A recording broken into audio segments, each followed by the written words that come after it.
اس درمیان انہوں نے ایسا کچھ بھی نہیں کیا جس سے یہ کہا جا سکے کہ وہاں انہوں نے اقلیتوں کی فلاح اور بہبود پہ کچھ زیادہ پیسہ خرچ کیا ہے، ان کے حالات بہتر ہو گئے ہیں، ان کا ناخواندگی کم ہو گئی ہے، یا کہیں انہوں نے ترقی کر لی ہے۔ اور اس درمیان تقریباً 100 سے زیادہ بڑے فسادات ہوئے ہیں، اور مظفر نگر کا تو معاملہ آپ جانتے ہی ہیں کہ آج بھی وہاں 6000 سے زیادہ لوگ مقدموں میں نامزد ہیں، جن میں سے محض 294 لوگ گرفتار کیے گئے، اور ان میں بھی زیادہ تر لوگ، کیونکہ استغاثے کی کارروائی ٹھیک ڈھنگ سے نہیں ہو پائی، تو زیادہ تر لوگ رہا ہو گئے جیلوں سے یا ضمانت پر ہیں۔ اور وہاں تقریباً 60 سے زیادہ لوگ مارے گئے، 60,000 سے زیادہ لوگ کیمپوں میں رہے، آج بھی 8-10 ہزار لوگ اپنے گھروں سے باہر کیمپوں میں سرد رات میں گزر بسر کرنے کو مجبور ہیں۔ تو اکھلیش یادو صاحب یہ محض ہمدردی حاصل کرنے کے لیے اور ایک الزام تراشی کرنے کے لیے مرکزی حکومت پہ ان کا یہ بیان آیا ہے، اس میں مجھے کوئی زیادہ صداقت نظر نہیں آتی، کیونکہ اگر واقعی ایسا ہے تو انہیں تمام اعداد و شمار رکھنے چاہیے، اخبار میڈیا کے سامنے رکھنے چاہیے اور بتانا چاہیے کہ انہوں نے ایسا کیا کچھ کر دیا۔ ویسے مرکزی حکومت کا بھی جہاں تک تعلق ہے تو انہوں نے بھی کوئی بہت ایسا کام نہیں کیا کہ جس سے اس کی تعریف کی جا سکے، بلکہ ابھی پرسوں مرکزی وزیر جو اقلیتی امور ہیں رحمان خان صاحب، ان کی ایک پریس کانفرنس تھی، اور اس میں نے ان سے سوال کیا تھا کہ جو پچھلا 5 سالہ منصوبہ تھا اس میں تقریباً 7,500 کروڑ روپے اقلیتوں کے فلاح اور بہبود کے لیے رکھے گئے تھے، اس میں سے 1100 کروڑ روپیہ 1100 کروڑ استعمال نہیں ہوا اور وہ لیپس کر گیا، اور اب 12واں 5 سالہ منصوبہ شروع ہو گیا ہے، اور اس کے لیے دعویٰ یہ کیا جا رہا ہے کہ پچھلی مرتبہ کی مقابلے اس بار 2.5 گنا وہ زیادہ ہے، لیکن وہ 10 سال حکومت یو پی اے کے ہونے جا رہے ہیں، مگر اس کی وجہ سے کوئی تبدیلی آ گئی ہو عام لوگوں کی زندگی میں، ایسا نظر نہیں آتا۔ جی بالکل صحیح کہا آپ نے قربان علی صاحب کہ 2 سال تقریباً ہونے کو اکھلیش حکومت کو، لیکن اگر دیکھا جائے تو صرف اکھلیش حکومت کی طرف سے اقلیتوں اور خاص طور سے مسلمانوں کے لیے دعوے ہی کیے گئے، لیکن زمینی سطح پر کوئی کام نہیں کیے گئے۔ اگر دیکھا جائے اردو معلمین کی بات ہو یا پھر کئی کمیشن ایسے اتر پردیش میں ہیں جن کی کرسیاں آج بھی خالی پڑی ہوئی ہیں، تو کل ملا کر اگر دیکھا جائے تو اکھلیش یادو نے ایک طرح سے دعوے زیادہ کیے ہیں اور کام 0 کے برابر ہے۔ بالکل صحیح کہا آپ نے، اور جو کام ہوا بھی ہے اس کو میں آپ کو بتاؤں تو لوگ ہنسنے کے لیے کہ اگر اکھلیش حکومت کا کوئی کارنامہ اقلیتوں خاص کر کے مسلمانوں کے تعلق سے کہا جائے گا تو وہ یہ کہ قبرستانوں کی چہار دیواری کرانے کا کام کیا۔ یہ کام تو اتر پردیش میں ضرور ہوا، لیکن لوگ کہتے ہیں اور ہنستے ہیں اس بات پر کہ صاحب وہ مردہ لوگوں کی تو لیے کام انہوں نے تھوڑا بہت کچھ کیا، لیکن جو لوگ زندہ ہیں ان کے لیے انہوں نے کوئی کام نہیں کیا۔ اور جہاں تک اردو ٹیچرز کا معاملہ ہے یا اس کے علاوہ پولیس میں اور دوسری سرکاری جو نوکریاں ہیں ان میں مسلمانوں کی بھرتی کا تعلق ہے، اس میں ان کا ریکارڈ 0 ہے۔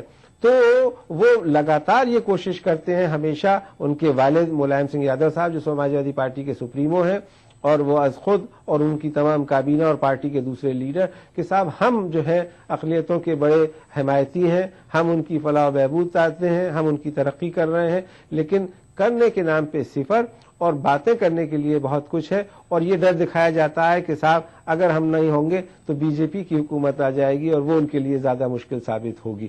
تو یہ طریقہ کار پچھلے 20 سال سے سماجوادی پارٹی کا رہا ہے جب بھی کبھی وہ حکومت میں رہی ہے۔ جی اگر قربان علی صاحب دوسری طرف دیکھا جائے تو اکھلیش یادو حکومت جہاں پر کام کے معاملے میں 0 تھی، اس کے بعد مظفر نگر فسادات کو لے کر بھی سماجوادی پارٹی اور اکھلیش حکومت کہیں نہ کہیں بیک فٹ پر آ گئے، اور اس نے مظفر نگر فسادات کو لے کر بھی انہوں نے صرف وعدے ہی کیے، لیکن وہاں پر بھی اگر ان کا کام دیکھا جائے تو تقریباً 0 کے ہی برابر تھا۔ اس میں تو کچھ کہنے کی ضرورت نہیں ہے، اگر آپ صرف سپریم کورٹ کے جو ہدایات ہیں اور جو انہوں نے یو پی حکومت پہ نکتہ چینی کی ہے سپریم کورٹ نے، صرف اسی کو اٹھا کر کے آپ دیکھ لیں تو پتہ چل جائے گا کہ یو پی حکومت کی کارکردگی کیا ہے اور انہوں نے کیا کیا۔ ہاں یہ ضرور ہے کہ وہ نیشنل کمیشن ہیومن رائٹس کے جو چیئرمین ہیں بالا کرشنن صاحب, ان کی تعریف حاصل کرنے میں ضرور کامیاب رہے ہیں اکھلیش یادو اور ان کی حکومت. لیکن سپریم کورٹ لگاتار انسٹرکشن جاری کر رہا ہے, ہدایات جاری کر رہا ہے, احکامات جاری کر رہا ہے کہ وہاں جو لوگ فساد سے متاثرین ہیں ان کے لیے صحیح معاملے میں امداد نہیں پہنچی, ان کا ریہیبلیٹیشن نہیں ہوا, اور جو آبروریزی اور قتل جیسے واقعات ہوئے تھے ان کے خلاف جو مقدمے قائم کیے گئے تھے اس پہ حکومت نے وہ کارروائی نہیں کی جس میں اور مضبوطی آتی. آپ کو معلوم ہے کہ بی جے پی کے 2 مقامی ایم ایل اے وہاں گرفتار کیے گئے تھے اور انہیں ریاستی حکومت کے ایک ٹرائیبونل نے کلین چٹ دے دی اور رہا کر دیا. اور آج بھی حالات یہ ہیں کہ 6000 لوگ نامزد ہیں جس میں سے محض 294 لوگ گرفتار کیے گئے ہیں, 566 سے زائد مقدمے قائم کیے گئے. کل وہاں نیشنل مائنورٹی کمیشن کے چیئرمین وجاہت حبیب اللہ جا رہے ہیں. امید یہ کی جا رہی ہے کہ شاید ان کے اس دورے سے کچھ اس کام میں تیزی آئے گی جو پولیس کی اسپیشل یونٹ نے یعنی SIT نے شروع کیا ہے اور جس نے دھر پکڑ کا کام شروع کر دیا ہے. 2 دن پہلے ایک شخص گرفتار کیا گیا ہے جو آبروروزی کے 7 معاملے تھے اور جن میں 22 لوگ نامزد ہیں.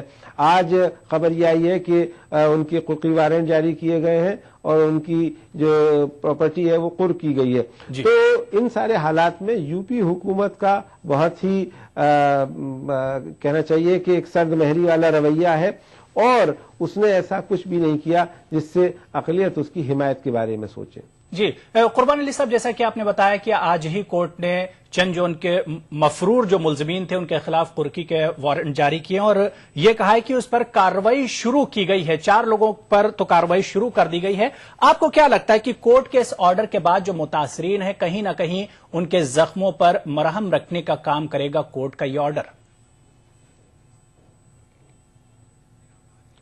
آپ کہہ سکتے ہیں کچھ حد تک, لیکن کیسے کرے گا؟ آج آپ دیکھیے کہ یہ واقعات ستمبر میں ہوئے تھے, اگست اور ستمبر میں وہاں یہ فسادات ہوئے تھے جب لوگ قتل کیے گئے اور وہاں خواتین کی آبروریزی کی گئی اور ان سب کے مقدمے درج نہیں کیے گئے. جن معاملوں میں مقدمے درج کیے گئے ان میں استغاثے کے وکیل نے ہی خود ضمانتیں کروانے میں جو ملزمین تھے اس کا کردار ادا کیا, جبکہ اس کا کام تھا کہ وہ ان کی مخالفت کرتا. اور اس کے علاوہ ریاستی حکومت نے یہ کہہ کر کے کہ 60 کو معاوضہ دے دیا, یعنی جو 60 لوگ مارے گئے تھے ان کو آپ نے معاوضہ دے دیا, اس سے آپ کے فرض کی ادائیگی ہو گئی اور اب آپ کو اور کچھ کرنے کی ضرورت نہیں ہے. لیکن جو NGOs جو انسانی حقوق کے لیے کام کرنے والے لوگ ہیں ان کی ٹولیاں روز دہلی سے جاتی ہیں. ابھی پچھلے ہفتے PUDR کی رپورٹ آئی تھی, اس کے پہلے اور کئی گروپس کی اپنی رپورٹ آ چکی ہے جن میں بتایا گیا کہ حالات بد سے بدتر ہیں. انصاف ملنے کی امید بہت کم ہوتی جا رہی ہے کیونکہ مقدمے درج نہیں کیے گئے, جو درج کیے گئے تھے ان کو ٹھیک ڈھنگ سے نہیں کیا گیا. بہت سارے معاملات میں یہ کہہ دیا گیا کہ صاحب جو وٹنس تھے وہ ہاسٹائل ہو گئے, یا جن لوگوں نے مقدمے دائر کیے تھے انہوں نے مقدمے واپس لینے کی اور انہیں وہاں دھمکیاں مل رہی ہیں, روز بروز دھمکی مل رہی ہیں. اور تحفظ کا عالم یہ ہے کہ جو متاثرین کے کیمپ تھے وہاں تک آبروریزی کے واقعات ہوئے ہیں. تو ایک عجیب و غریب صورتحال پیدا ہو گئی ہے. بڑا مشکل لگ رہا ہے کہ مظفر نگر میں جو لوگ مارے گئے یا جن کے ساتھ اور دوسری طریقے کی زیادتیاں ہوئی ان کے لکین کو کسی طرح کا کوئی انصاف مل پائے گا. جی قربان علی صاحب, جیسا آپ نے کہا کہ فساد کے دوران تو وہاں پر جو حالات تھے وہ تو بڑے افسوسناک بڑے دردناک حالات تھے, لیکن فساد کے بعد بھی اب بھی اگر دیکھا جائے تو کیمپوں میں ہزاروں کی تعداد میں لوگ رہ رہے ہیں. سردی کے حالات میں بری حالت ہے وہاں کے عوام کی, جو متاثرین ہیں ان کی حالت بہت ہی خراب ہے. ایسے میں ذمہ دار کس کو ٹھہرایا جائے؟ یو پی حکومت جو کہ اپنے کاموں سے ایک طرح سے اس نے منہ پھیر لیا ہے, یا پھر یہ کہہ سکتے ہیں کہ سینٹرل گورنمنٹ وہ بھی دفعہ 355 کے تحت کم سے کم ریاستی حکومت کو پھٹکار تو لگا سکتی تھی؟ جی مگر اس پھٹکار سے بھی کیا ہوتا؟ بہرحال آپ کی بات صحیح ہے کہ پھٹکار لگانی چاہیے تھی, وہ تک نہیں لگائی گئی. اور لگاتار جو مرکزی حکومت کا جہاں تک تعلق ہے اس کا رویہ ایک خاموش تماشائی کا ہے. جی. ریاستی حکومت کے بارے میں بھی ہم نے تفصیل سے بات چیت کی کہ اس کا کوئی کنسرن وہاں دکھائی دیتا نہیں ہے. تو دستے وحشت میں کبھی اور دستے رفوگر میں کبھی بس تو ایک کھیل ہوا میرا گریباں نہ ہوا والی صورتحال لوگوں کی بنی ہوئی ہے اور کوئی پرسان حال نہیں ہے. جو لوگ جو این جی اوز تھے, جو تنظیمیں تھیں جنہوں نے انسانی جذبے کی بنیاد پہ کام کیا, انہوں نے جو کچھ ریلیف پہنچا سکتے تھے وہ پہنچانے کا کام کیا اور جو کچھ تنظیمیں گھر مکان بنوا سکتی تھیں انہوں نے مکان بھی بنوانے کا کام کیا. لیکن ایک خوف و ہراس کا ماحول ہے, لوگ دہشت میں ہیں, پریشان ہیں اور انہیں کوئی صورتحال نظر آ نہیں رہی ہے اور ایسے میں وہ کہاں جائیں یہ بھی ان کی سمجھ میں نہیں آ رہا. کافی لوگ جو ہیں وہ دیہات سے نکل کر, کیونکہ سب سے زیادہ متاثرین دیہی علاقے تھے اور وہ گاؤں سے لوگ نکل کر کے شہروں میں آ گئے ہیں, وہاں پناہ لیے ہوئے ہیں, کسی طرح سے اپنا گزر بسر کر رہے ہیں. اب ابھی تو سردی کا ماحول تھا, سردی انہوں نے گزاری ہے اپنے اس پر, اس میں بھی بچوں کی موتیں ہو رہی ہیں. 2 دن پہلے بھی ایک بچی کی موت ہوئی ہے اس ٹھنڈ کی وجہ سے اور اب پھر گرمی کا موسم شروع ہونے والا ہے. مئی جون میں گرمی اور پھر اس کے بعد برسات ہوگی تو اس میں کس طرح سے وہ گزر بسر کریں گے بس اللہ ہی جانتا ہے. لیکن حکومتوں کا جہاں تک تعلق ہے, ریاستی حکومت کا رویہ تو سخت شرمناک ہے ہی. مرکزی حکومت نے بھی کچھ نہیں کیا, حالانکہ اس کے پاس کئی ایسی ایجنسیاں ہیں جس کے ذریعے سے وہ وہاں چاہتی تو لوگوں کو امداد پہنچا سکتی تھی اور کم سے کم ان کے زخموں پر مرہم لگانے کا کام تو کر سکتی تھی. لیکن سوائے اس کے کہ وزیر اعظم doctor Manmohan Singh, U P A chairperson Sonia Gandhi اور کانگریس کے نائب صدر راہل گاندھی وہاں ایک مرتبہ گئے اور ہوائی وزٹ کر کے اور لوگوں سے ایک جو مصنوعی بات چیت کر کے چلے آئے. اس کے علاوہ نہ تو ان کی پارٹی نے نہ حکومت نے کچھ بھی نہیں کیا اور جو دوسری دیگر سیاسی جماعتیں ہیں ان کا تو کہنا ہی کیا, انہوں نے تو یہ بھی زحمت گوارا نہیں کی. جی قربان علی صاحب بہت بہت شکریہ آج کی بڑی خبروں پر تجزیہ کرنے کے لیے اور ہمارے ساتھ تفصیلی بات چیت کرنے کے لیے. تو دہلی اسٹوڈیو سے راست ہمارے ساتھ سینئر صحافی قربان علی صاحب جڑے ہوئے تھے جو آج کی کئی بڑی خبروں پر تجزیہ کر رہے تھے. فی الحال یہاں پر رکیں گے ایک اور چھوٹے سے بریک کے لیے. اپنائیے میلا اسکن کریم. اس کو صرف رات میں استعمال کرنے سے آپ کو ملے فیس پرابلم سے آزادی. اب فیس پرابلم کو کہیے بائے بائے. ایلی فارماسیوٹیکلز دوارا. چلو بیٹا, راستے میں اے ٹی ایم پہ روک لینا. رک رک رک, یہاں میں 2 منٹ میں آیا. یہ اے ٹی ایم کہاں گیا؟ بھائی صاحب یہاں پہ ایک اے ٹی ایم ہوا کرتا تھا. بھائی صاحب اے ٹی ایم یہاں سے 5 کلومیٹر دور ہے. 5 کلومیٹر؟ پتا نہیں کیا چکر ہے. چلو بیٹا تیری ماں کو فون لگاتا ہوں, پتا تو لگاؤں تیری موسی کی فلائٹ کتنے بجے کی. جی. ارے پیجر, موبائل کہاں گیا؟ موبائل فلائی اوور لے لے, جلدی کر.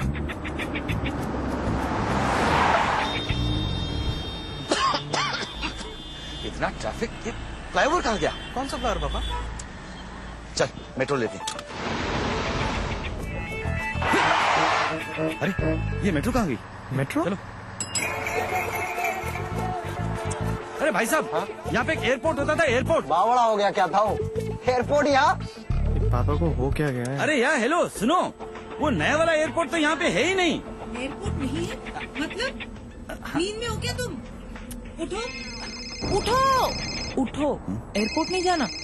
ہاں airport, metros, A T Ms, banks, express ways, اتنا سب کچھ صرف پچھلے 10 سالوں میں, اور یہ سب ہماری زندگی کا حصہ بن گیا ہے جیسے صدیوں سے ایسا ہی تھا.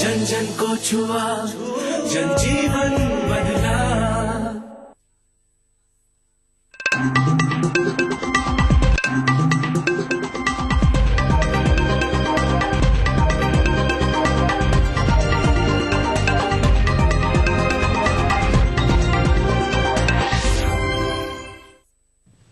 بریک کے بعد آگے بڑھیں گے. ٹیلی کام پر قائم وزراء کے بااختیار گروپ ایگوم کی آج دہلی میں میٹنگ ہوئی. وزیر خزانہ پی چدمبرم کی صدارت میں ہوئی اس میٹنگ میں اسپیکٹرم کی فیس کے مسئلے پر تبادلہ خیال کیا گیا. میٹنگ کے بعد میڈیا سے بات چیت کرتے ہوئے مرکزی وزیر برائے ٹیلی مواصلات کپل سبل نے کہا کہ 1800 اور 900 میگا ہرٹز بینڈ میں جو آکشن ہوگا اس کا زیادہ سے زیادہ اسپیکٹرم یوسیج چارج 5% مقرر کیا گیا ہے.